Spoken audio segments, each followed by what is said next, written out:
À cause d'une erreur de jugement, j'ai dû dépenser l'intégralité de mon épargne de sécurité personnelle, à savoir presque 10 000 euros, pour investir dans le développement de mon auto-entreprise. Cette erreur, j'aurais pu l'éviter si j'avais fait attention plus souvent aux conseils anodins de William Higgins dans une de ses interviews, mais qui est crucial et qui m'aurait évité cette perte. Mais bon, c'est grâce aux échecs qu'on avance dans nos objectifs et je vais te partager les leçons que j'ai apprises dans cette vidéo et qui me seront très utiles également en investissement pour analyser mes actions. Si vous êtes nouveau dans cette chaîne, bienvenue à vous, je m'appelle Thiago, je partage mon parcours d'auto-entrepreneur et d'investisseur dans cette chaîne, alors si le contenu vous plaît, n'hésitez pas à vous abonner et à liker mon contenu en fin de vidéo pour me soutenir. On se retrouve juste après le générique. On se retrouve après le générique et je vais t'expliquer pas à pas cette erreur et comment je suis arrivé là. Alors faut savoir que je me suis lancé il y a environ 2 ans en auto-entreprise et c'était très compliqué parce que je me suis lancé pendant la crise qu'il y a eu, pour pas dire le mot parce que je crois que YouTube il aime pas trop ce mot-là. Et je me suis lancé, ça marchait plutôt bien, mais suite à ça, en fait, il y a eu un ralentissement de la demande. Faut savoir que moi, je suis jardinier, comme tu le sais, vu le nom de ma chaîne, je pense que tu t'en doutes un peu. Et donc, je me suis lancé en auto-entreprise pour pouvoir vraiment être mon propre patron et gagner beaucoup plus d'argent parce que j'en avais marre de travailler pour les autres. Ça, c'était le premier point. Et donc, je me suis dit, bah, je vais me lancer comme auto-entrepreneur parce que bah, tout le monde dit que c'est simple, t'as pas besoin de beaucoup d'investissement. Grossière erreur, ça dépend de ce que tu fais en auto-entreprise. Mais bon, ça, c'était des petits détails que je ne savais pas à l'époque. Donc, après le Covid, comment j'ai pu faire pour concilier cette perte de revenus? Et bah, je me suis inscrit en intérim. Attends. Je suis sans script, donc je regarde juste mes bullet points. Donc je te disais que j'étais revenu en intérim pour concilier auto-entreprise et intérim pour avoir des revenus décents. Et suite à ça, en fait, je me suis vu, entre guillemets, arrêter de prendre des chantiers parce que du coup, l'intérim me rapportait plus. Et donc de ce fait, forcément, vu que j'avais pas assez de temps pour développer mon activité, j'avais de moins en moins de revenus de celle-ci. Et c'était le serpent qui se mord la queue. Et donc je me suis retrouvé à faire quasiment que de l'intérim constamment. Bon, suite à ça, je me suis dit, bah, je peux pas rester en intérim toute ma vie. Et j'ai lancé plusieurs activités dans mon auto-entreprise. Et on va venir à l'erreur que j'ai fait. Donc je me suis lancé, il faut savoir que mon activité principale, c'est d'être jardinier et homme toute main. Parce que je maîtrise quasiment tous les corps d'état dans le bâtiment et dans les espaces verts. Mais étant donné que je n'ai pas beaucoup de diplômes et en France on n'aime pas les gens qui n'ont pas de diplôme malgré qu'on a de l'expérience, je me suis mis autant comme toute main parce que ça me permet de faire les petits travaux que les artisans n'ont pas le temps de faire. Et également au niveau des espaces verts, c'est pareil, je vais faire les petites bricoles que les grandes sociétés ne se déplacent pas.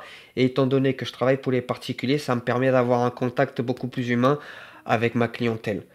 Et je me suis dit, bah pourquoi pas faire ça? Et je me suis lancé là-dedans. Mais mon erreur, et on va y venir, c'est que j'ai acheté tout le matériel que j'avais besoin pour ces activités-là, mais j'ai aussi voulu lancer mon activité en parallèle à travers une passion que j'ai, le tournage sur bois. Bah, je fabrique plein d'objets autour à bois et ça demande aussi beaucoup d'investissement. Et je me suis dit, bah, pourquoi pas vendre mes créations, sauf que je me suis rendu compte que cette activité n'était pas scalable et que quoi que je fasse, en fait, au bout d'un moment, s'il fallait que je vende un stylo en bois 30 à 40 euros pour être rentable, les gens ils vont pas acheter. Et là on vient à l'erreur, c'est que j'ai acheté beaucoup de matériel qui m'a été utile pour lancer mes activités, mais ces activités-là n'étaient pas rentables. Et donc j'ai dû commencer à vendre cet matériel. Mais étant donné que je me suis lancé aussi dans l'auto-entreprise en tant que jardinier, ça demande beaucoup d'investissement.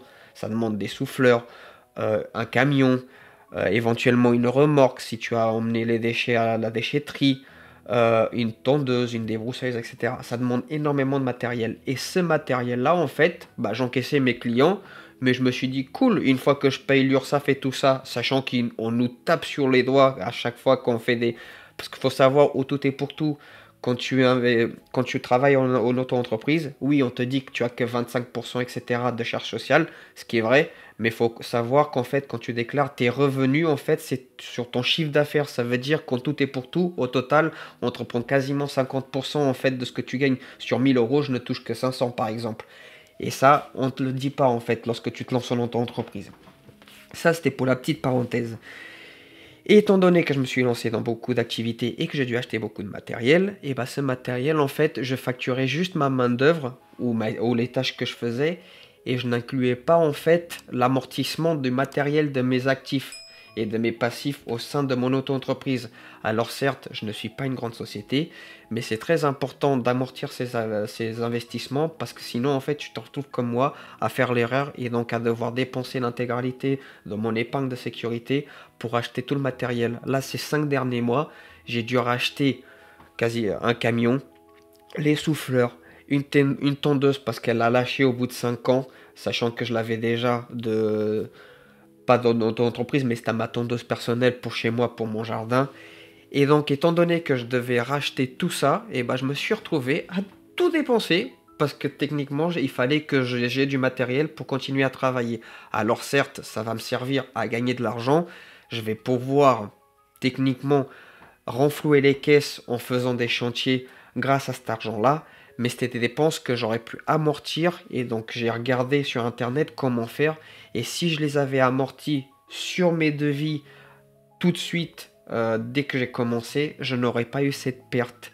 Et en fait, ça me fait revenir à une interview que j'ai vue de William Higgins où il parle, je crois que c'était chez Charles Elias, où il dit que la société qui regarde, il fait très attention aux actifs, mais qu'il les dégrade parce qu'en fait, les sociétés amortissent mal enfin, ils amortissent mal leur matériel et leurs outils de production.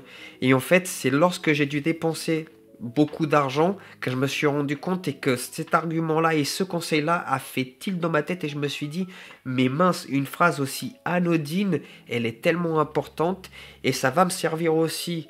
Là, du coup, j'ai appris de mes erreurs, je vais apprendre, j'ai appris à amortir mon matériel, mais lorsque j'analyse les sociétés en bourse, je vais faire pareil, je vais faire attention quels sont les actifs qui soient immobilisés ou pas immobilisés, qu'est-ce qui fait partie de ces actifs-là, est-ce qu'ils ont été bien amortis, je vais regarder toute la liste des amortissements pour voir s'ils ont été correctement amortis, parce que si tu te retrouves à acheter une société qui a énormément d'actifs, et il y en a plein, même surtout dans la tech, où ils évaluent pardon, les actifs à des sommes considérables alors qu'ils sont très mal amortis, tu te retrouves à acheter une société qui vaut que dalle, parce que le matériel, même si tu vas le revendre, ça ne te rapportera pas l'argent qui est promis en fait dans ces sommes-là. Et ça, c'est un conseil que j'aurais dû faire plus attention lorsque j'ai écouté les William Higgins et que malheureusement maintenant je le regrette un tout petit peu. Et donc, étant donné que je suis arrivé à cette conclusion-là, je vais revoir un petit peu mon système d'analyse pour les sociétés. Mais en tout cas, je tenais à partager cette leçon avec toi. J'espère que c'est pas trop cafouillé. De toute façon, la plupart du temps, les gens ne regardent pas mes vidéos jusqu'à la fin. Mais si t'es arrivé jusqu'ici, j'espère que le fait que j'ai pas de script et que je t'ai parlé comme ça, c'était pas trop gênant, surtout avec mon accent portugais. Je te dis à très bientôt. N'hésite pas à t'abonner si t'as aimé mon contenu. À bientôt. Je sais me dépêcher aujourd'hui pour récolter des biens demain. Ciao les amis.